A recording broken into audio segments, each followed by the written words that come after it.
Arkansas got all that snow. I did see it, yeah. Did you see my story on Instagram? I don't know. What it was? I think I did. It was Toby from The Office going, Oh, yeah. like, Because of all the Northwest people. Arkansas, like, heh, and then it's Michael going, Yeah, and from it's the the 501. 501. Right, Yeah. right. I did see that. That's some other people posted that one, too. But I'm not a fan of the snow. Not necessarily. Really? Well, okay. I mean, want if it we're on talking Christmas. about Colorado, that kind of snow Yeah. where you actually get, the nice powdery stuff, okay, I'm in. Yeah, But not what we get around here. that's true. You I know? just, honestly, though, the only reason I want it is for two reasons. I want to see how Gus does in snow, because I just think it'd be hilarious, because he's so little. He probably would. It would just be funny. Yeah. And then I want Rhett, my nephew, because when they lived in Minnesota, he was too little to even know what was going on. So Yeah, we have that now awesome, he could actually play in it. we have that video of your brother throwing a cup of, Oh, was yeah. it coffee or was it No, it was just just water.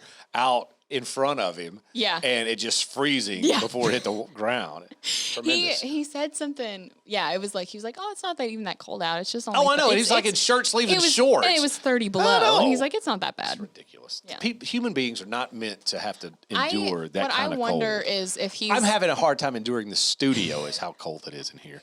It's got to be like 40-something degrees in here. I kind of wonder if they're gonna like get soft to it. You know what I mean? Because like Yeah. Aaron and Heidi have lived in Minnesota for the past 6 years, but then when they moved down here, obviously it's not going to be that cold. So I just wonder if they're gonna get like accustomed to. And then if they ever go back to Minnesota to visit, if it's gonna be like, whoa, this is freezing. Probably, I don't know. My parents said that that's happened to them. Coming from Colorado and Nebraska and then going back now, it feels really brutal in the But wintertime. I'm not soft to the heat. I don't guess. Maybe I am. I don't know. You handle heat better than I do. I would 1,000 times love heat. No. Yes. No. If it's a choice of freezing to death or No. burning up, I'll go burning The up. feeling of just sweat on you and how you walk out and you're instantly sticky for some reason, that's what really bothers me. But you always took heat better than I did. Whenever we had to do outside events in the middle of the summer, I just feel like you always handled it better. I always would feel lightheaded and just want to pass out. And I would have to take the heat from the management too, so I was heat magnet. No. I had to take it from you. No. Bethany's not going to get yelled at. Oh, so my Steve's going to word. get it all. All right, let's roll. They just liked me. Let's just roll the theme and get going. Welcome to the Steve and Bethany podcast. It's your weekly dose of hope, encouragement, and a whole lot of fun. All right, let's get to it. It's episode 34.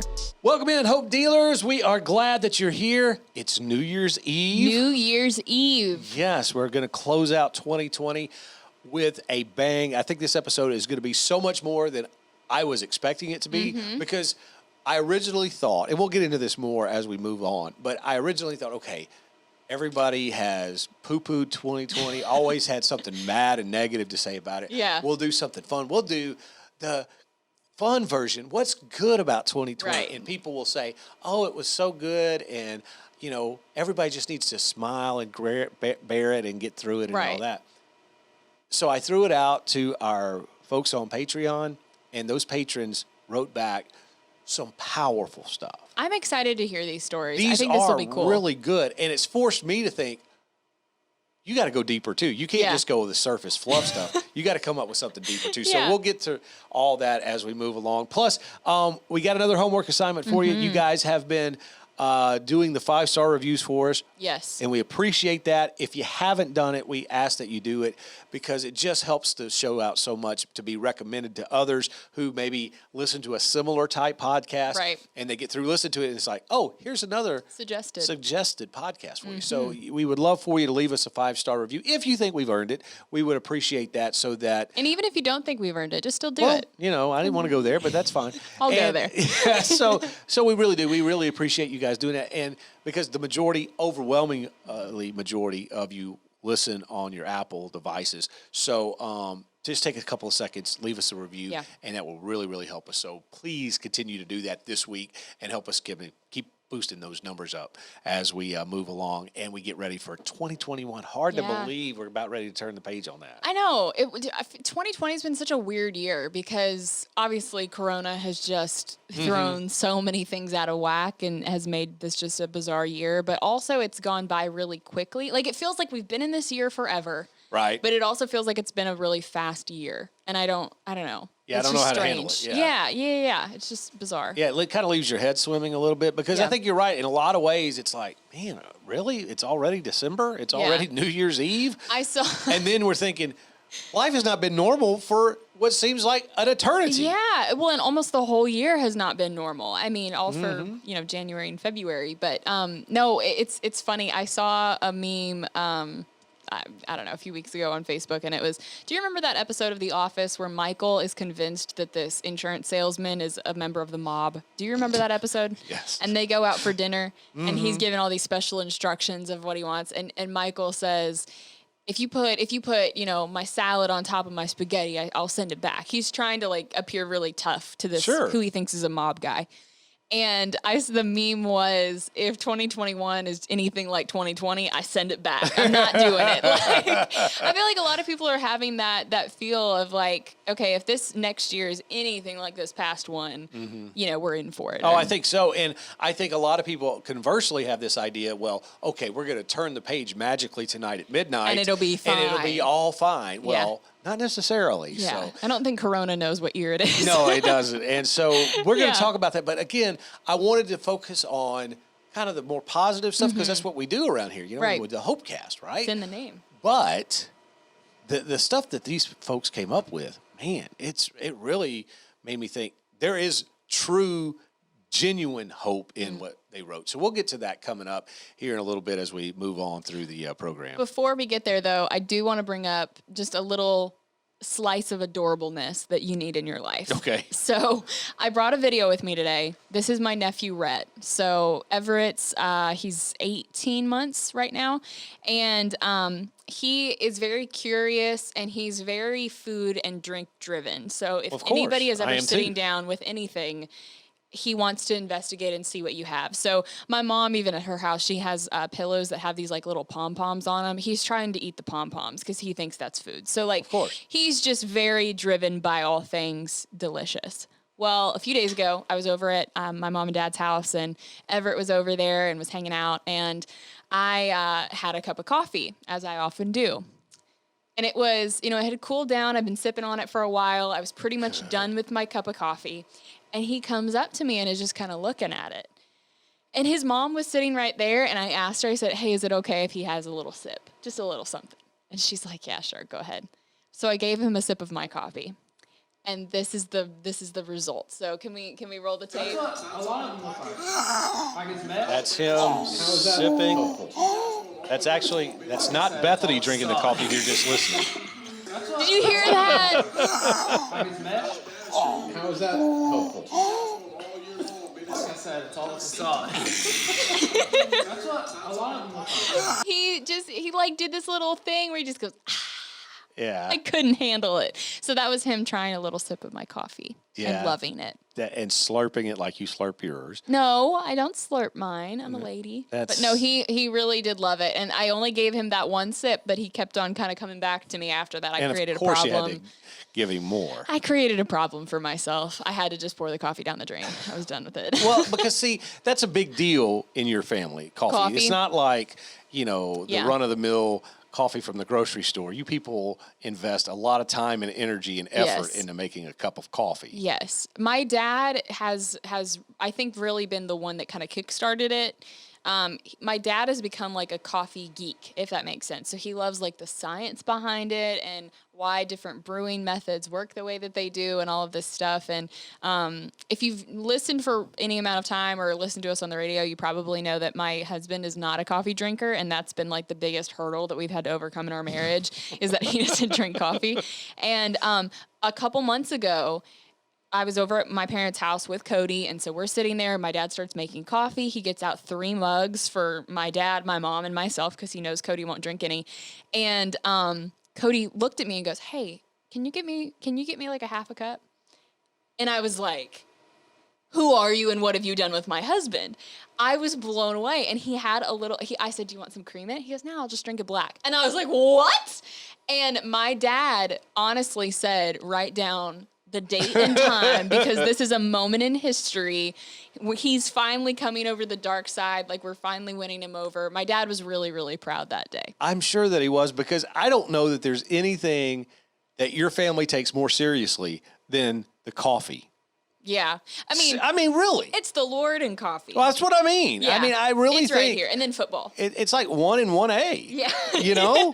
It really and, is. And really, this is the I've thing. never seen anything like it. You don't drink coffee, and we need to get you on this because I think all you've ever had in your whole life is just terrible coffee. You haven't had really the good stuff, and that's why I think you don't like it, is because you've had like Folgers. I don't know. I don't know what it is. You've had bad hotel coffee, and that's what your standard is. That's not what it should taste like. Okay, but here's what I don't want to have happen. Yeah.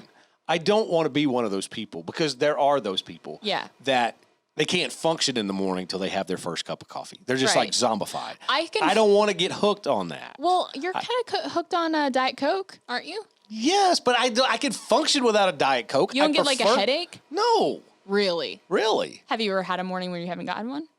Yeah, most every morning. Really? I don't start drinking Diet Cokes till noon, 1 o'clock. I usually I try to start drinking water. And here's the thing: I can function without it, but if I don't have coffee by like 2 p.m. in the afternoon, I have a headache. Yeah, because and this is the thing though. But this is the thing. I don't know if it's in my head. Like, I don't know if it's a placebo effect of I know I haven't had coffee, so therefore my mind is like, nope, time for a headache. Or if it truly is caffeine withdrawal and I need to cut back. Yeah, it's probably either way. I'm not going to stop drinking it.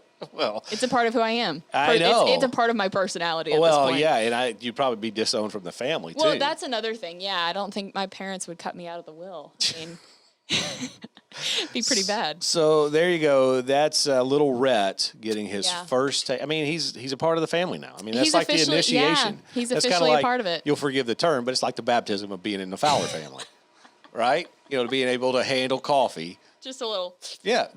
Right. Yeah, just a little something. Well, this episode, we want to kind of take a look back at 2020 and what this year has held for all of us. It's been a weird year. It's been a crazy year for sure. I think all of us have had just different experiences. It's been kind of a year of just a lot of adjusting and just kind of a new normal and what is life going to look like. I think a lot of people have found themselves feeling just like on their head, just not knowing what to do next. And it's been crazy. A lot of people have dealt with job losses and just different situations like that, really, really hard things. But what we wanted to do with this episode is kind of take a positive look at things. And when we were talking about this episode and just planning it out, I think we both thought, this will be a little fluffy. Like, we're going to get some fluffy answers of people like, oh, well, I'm just glad that I have this or whatever, and kind of more lighthearted things. And that's the one thing that surprised us a little bit, is the seriousness of these answers of why people thought 2020 was a good year, even in the midst of all of this hard stuff going on. Yeah, we got several responses. We threw it out to our folks on Patreon, and man, they came back with some really, really incredible answers. Like, we'll start with Richard. This one's hard. In 2018, my eldest daughter moved out of the house to go live with her mother. Our relationship had been strained due to her rebellion and my being preoccupied outside the home. So for 2 years, we had a strained relationship. To her, I was the enemy. However, I continued to pray for her and would regularly call and text her and tell her that I loved her. When life didn't go the way she planned, she began to turn to me for help and support. This year, our relationship hit a high point. We talk regularly. She's not made the decision to live her life for Jesus, but she has come to recovery meetings at church. Richard's very involved with Celebrate Recovery, which is a big ministry here in North America, for those of you listening around the world. And he says, this is fun, she's unblocked me from social media. I'm still praying. That's huge. Yeah, I'm still praying for things to get better, but I'm grateful for the change that we've seen. That's awesome. It really is. And boy, that really just took it a whole different direction than what I thought when I first thought we were going to do this. Because I thought, well, we'll just have some kind of little lighthearted stuff. But to have a relationship restored like this, even in the midst of all of this, I mean, again, when I hear things like that, sometimes you think these bad things that happen, quote unquote bad, turn out to be so good. You know, I mean, could it be that we have gone through this pandemic for Richard and his daughter to be able to come back together? Yeah. I mean, that sounds crazy and that Yeah. sounds a little too out there. But I don't think it is, though. I think that the Lord has used even something as terrible as this pandemic and as difficult as it has been. I think, you know, God uses all things for good, and there are good things that have come out of this. The pandemic itself is not good, obviously, but I think the Lord has used this year and this year of just uncertainty and change and difficulty, even for something like that, to restore a relationship. And that's, I mean, that's what's encouraging, is even in the midst of all of this craziness, I think people are still seeing God is at work and he's doing different things and he's restoring relationships. And that's encouraging. I love that. here's another one. This is from your father-in-law, Jerry. Yeah. He said, through this pandemic, I've seen and heard many churches that have realized just how much man-centered they were and sought his forgiveness. I'm now seeing pastors let go of their programs and man-centered ideas that once led the church and now is being replaced by what I call the getting back to the basics of preaching and teaching the Word of God. Yeah, I think that has been a big turnaround this year Yeah. because I think for so long we've kind of, in our especially American evangelical kind of settings, we've just kind of coasted a lot Yeah. of times, and we have done things that have been easy. You know, let's do the things that maybe don't take stands, but things that will reach out to quote unquote more people. Kind of an entertainment mindset. Almost I an think. entertainment mindset. Yeah. Exactly. And this whole pandemic has shaken that up Yeah. and really has caused a lot of Christians to really reevaluate, which I think is good. And I hope that that continues. And I know our pastor has said that he's seen statistics that say 25% of your congregation is not going to come back. Yeah. Just not going to happen through Yeah. after the pandemic's over. For whatever the reason, they're just not going to come back. And you wonder if that's good or bad. You know, is that a sifting kind of? Well, that's the exact word that my father-in-law has used before, because we've had a lot of conversations, and he's talked with just so many pastors in this community. My father-in-law is a pastor, and so he's good friends with all kinds of different pastors of different denominations and has spoken with them. And that's what he's described it as. He said, honestly, I think this is a sifting within the church, kind of making everyone realize like what's actually important, because if we're just getting together to be entertained and to feel good and to be told like all the things that we want to hear, you know, and to not really hear the truth of God's word and not hear the gospel, why are we doing church? Like, what's the point if we're not gathered together to worship the Lord and to know his word even more and to be taught? I think he's said, he's like, it's just made everybody realize what are the important things about church and what's essential. I wonder about this. Just trying to take a step back and see the kind of the big bird's eye view. What if God has allowed this pandemic to come in to kind of do what we're talking about, to kind of sift away those Christians who maybe aren't in it for the right reasons, and to encourage those of us that are to really get back into the game, so that, okay, we're all kind of together now, and we're not able to reach the lost as easily right now Right. because of the pandemic, right? We can't go to gatherings. We're not able to interact like we normally do, Right. What if this pandemic has caused us to kind of close circle, get back to the basics like Jerry was talking about, and then when the pandemic is over, we go out and do our job like we're Yeah. supposed to. You Yeah. know, maybe. Yeah. I don't know. You know, that's just something that's crossed my mind. You know, Well, and I think just for me personally, it's just made me realize like how much I've taken church just for granted, because church has always been a part of my life. I've always gone to church. I don't ever recall a time where my family skipped, you know, Right. without like a legitimate, we're running a 104 fever. Okay, I guess we won't go to church, you know, that kind of thing. But it's made me realize how I've just normalized church. If it's a part of my routine, I go every Sunday, go Wednesday. That's my routine. And it's made me realize like, wow, when you can't go to church or when church just looks really different, like it makes you evaluate. This is important. We need church and we need community and we need to be together, as a body. Like that's important. And I think I had just not thought about it, before. So in some ways I'm grateful that I've been just awoken to this truth of like, okay, church is super important and I've completely taken it for granted. Here's another one. This comes in from John, and John was our very first patron way back in the day. He says, I'm not sure if this helps, but I thought, and he puts in caps, really hard on this, and I found that despite all that has not gone well this year, personally and professionally, I'm actually in a better place than last year. This time last year, I was trying to figure out why I didn't get my last unemployment check and stressing about getting the 7-year-old what she wanted for Christmas. This year, after a lot of changes to my personal life and a lot of setbacks professionally, I'm still stressing about the 8-year-old and what she wants for Christmas, but that's because she wants too much stuff. And then he says, everything else has worked out okay, maybe not to my liking, but okay.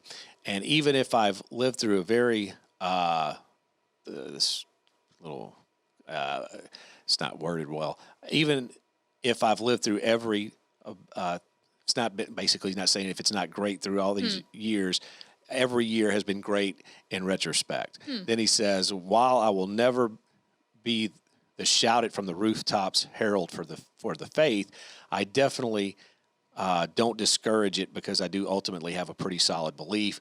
But with the string of life events that I've been through in these past 6 years and the weird effect the current political climate is having on me mentally, my faith in general and my general faith in humanity has been in serious lack until I thought about this question, and it's really helped me. That's so, good. Yeah, it's really pretty good. Huh.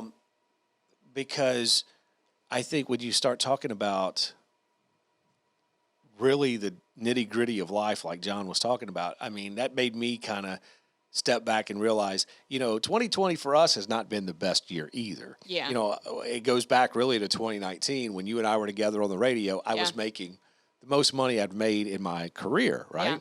Yeah. And then the morning show gets broken up. I lose my job. And what savings we had to run through a lot of it, And I was working not one full-time job, but like 4 part-time jobs most of this year. And we decided to launch this podcast and feeling like God's leading us this way. And then I'm thinking, but God, okay, I want to really want to start a business in a pandemic. Yeah. I mean, is that really the smartest thing in the whole world? But I kept feeling like that's where he's leading us to do. And I'm thinking, shouldn't I be making, a more commitment to another job so that I could provide for my family and the whole thing? And I've wrestled a lot with those kind of things. And I can't say that 2020 has been the greatest year for us. Now, like I was saying, we haven't missed any meals. We haven't missed any, time to have a roof over our head or anything like that. But it has been a struggle for us. Now, the flip side of that coin is we're at a point in our lives where we don't have a whole lot of bills, which is phenomenal.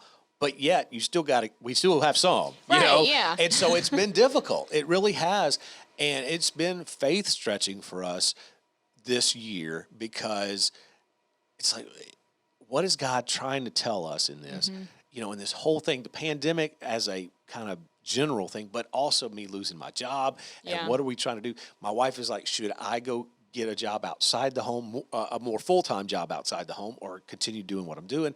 We've had all these different things going on, and I don't know that we know an answer. Yeah. I don't know that God has revealed himself. Okay, here's what I have for you.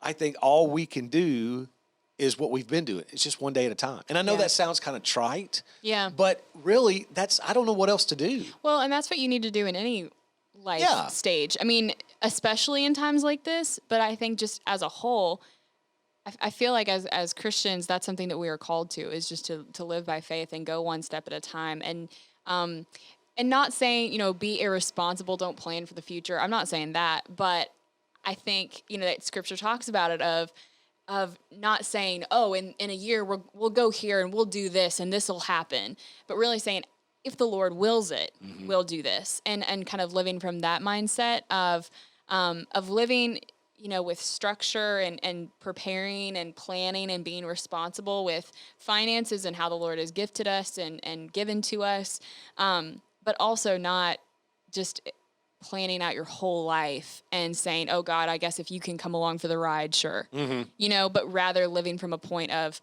Lord, okay, this is your money, this is your home, this is your family. It's not my life, it's yours, and let your will be done, and just follow in that mindset, which is hard to do. And I'm not saying like, oh, I figured it out, so here's the secret, just do this, because that's still something I'm struggling with and working through. But I think that should be the goal. It should be the goal. And it's so difficult to turn the reins of control over, because that's really what it gets down to. Right. But that's what we're called to do. That's what we're supposed to do every day. And I do, because I fall into the trap, which I shouldn't do. I know. I look at people my age and I think, from the outside looking in, their life is so much better. They're at a point in their career, they're making so much more money than I am, and they have so many more nice things, for not just for things, but things for their family. You know, I don't care about having all the great stuff, but boy, I would like to spoil my wife and my kids, you know, and I don't have that. And so I kind of feel bad about myself. What am I doing wrong? Why can't I have that? Why, and I realize the focus all of a sudden is back on me, and it's like, well, God, why can't this happen? And I don't know the reason why. All I know is I'm in the position that I'm in, and I've got to just keep on doing what I'm supposed to do. And hopefully, something will change. But, my wife is always the one to say, I don't think we could handle money. If we were if we were to win the lottery, we'd probably be one of those people that would blow it all, Wouldn't know what to do with it. And not on frivolous things, but probably giving it away to everybody that came across our path, and not having anything to show for it at the end.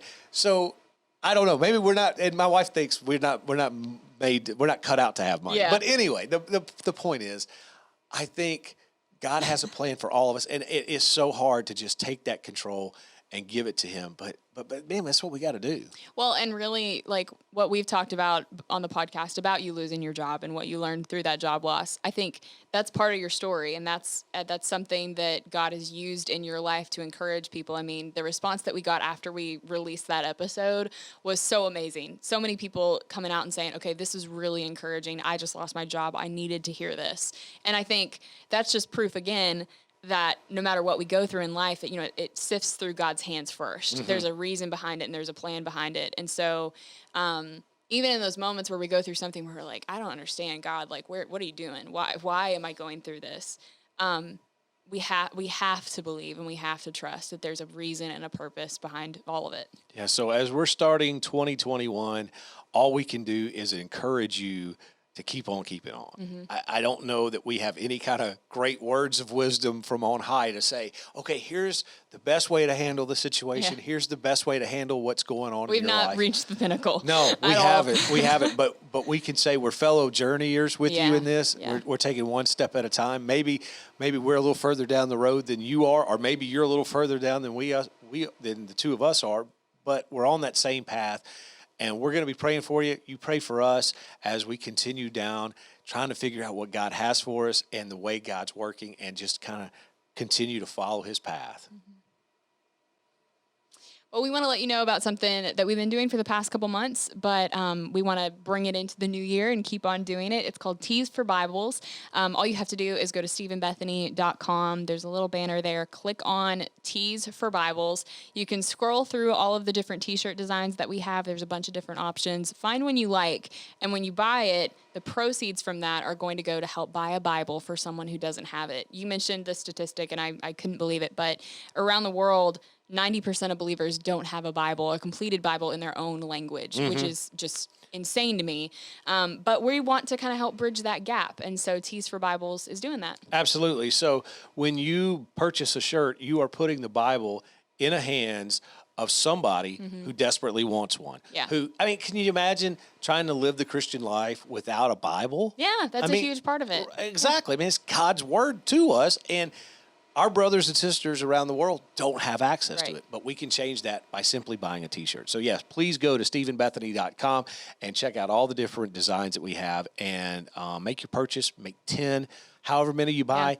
equals the number of Bibles sent. This would be a really cool thought, I just thought of it, but a cool idea for maybe a church to get involved in, like a youth group or something. If your youth group likes listening to the podcast, maybe buy a bunch of T-shirts. Even more Bibles will be sent out. So Yeah, I ain't just mad a at thought. it. Just do it. That's a great ain't idea. mad at it? No, I ain't mad at it. That's a great Go idea. ahead, whatever. That's a great idea. And speaking of that, we also want to say thanks to all of our patrons that have joined us this year as we've gotten started with the podcast. Boy, you guys are amazing and awesome, and we thank you for your support. It's a crowdfunding deal where you go online, and we have a couple of different levels of support, but we have developed such a great community of friendships, of people praying for one another. We're looking real forward. At some point in 2021, Lord willing, we're going to be able to have a big get-together where everybody gets to come together and share a meal and just have a really good time. But for your support, you get bonus episodes. You get video conference calls with us. We're going to be kicking that up again real soon. You get T-shirts. You get all kinds of fun stuff. And really, when you start thinking about what the mission is that we're trying to do, you become a part of it. Well, really, like I like the word that you used earlier, just a community of friends, because that's really what it is. And it's people that not only support us and keep the lights on and allow us to keep on doing this podcast, but they really are a big part of the team and allow us to keep on encouraging people and just growing together and growing in faith and just learning about the Lord even more. So that's been fun to see. The link is in the show notes, or you can go to patreon.com/Stephen Bethany's Hopecast, and you can see everything there. So we're really excited about that. Looking forward to seeing that grow as we move along through 2021. And coming up, speaking of those of you on Patreon, you're going to get an aftercast. This video, I think, is a beautiful way of closing out the year. Okay. It will put a smile on your face. It'll make you just go, I haven't okay. seen this, so I'm excited about this. I think it's really worth the time. So we'll get to that here in just a second. But again, we want to say to everybody who's downloaded, everybody who's told someone about the podcast, everyone who has, hit that subscribe button. Thank you so much. Yeah, you guys are amazing. We could not do this without you. Is there anything else we need to hit? No, other Episode than 34? No, other than I think we're praying for you. Keep praying for us, and I just am fired up about 2021. I think we're going to have a fantastic year. I think so. We'll see you next year. Very good. Was that cheesy? That was very cheesy, but that's good. That was good. Good night, Olive Branch. All right, you ready? That was pretty cheesy. That was, but that's you. Aftercast. Welcome in. I think we had a good episode. That was fun. And like I say, I really, when I threw out, and I know I've said this a dozen times already, but I threw this out, I was like, man, this is so deep. Yeah. These are some real good solid stuff. answers. So I hope we did your answers justice. I hope we were able to present this podcast in a coherent way that's like really serious. That's what we really always hope for is like, did anything we say just make sense? Exactly. We leave most episodes going, did anything make sense? Was that even good? I'm telling you, there is not one episode that I leave out of here thinking that's the worst thing I've ever done. They're never going to allow us to come back. Steve really does. I do. And he told me, he's like, I can't listen to the episode at least for like a couple days or a week. Yeah, for real. Because you just can't. I can't because I will pick it apart. Yeah. And like normal, I'll say Bethany did great. I'm terrible. Why am I even on here? See, that's the thing. I feel it the other way around. Yeah. I'm like, I did terrible. I don't think anything I said made sense. I rambled. I was like, couldn't shut my mouth like always. And then I was like, Steve did great and brought up all this good stuff. And yeah. But it's so funny though that you give it a week or so, and you're somehow, like, hey. somehow I can divorce myself from it, Yeah. and listen without such a critical ear and think, that's pretty good. You know what I've noticed just in watching like the YouTube videos and stuff. I've gotten so used to just hearing audio of myself, and I'm fine with hearing my voice. That's not a big deal. Watching myself is painful. Really? And I can't do it because I'm like, I make the weirdest facial expressions. My eyes are like always darting around all over the place because I'm thinking constantly and just like looking around.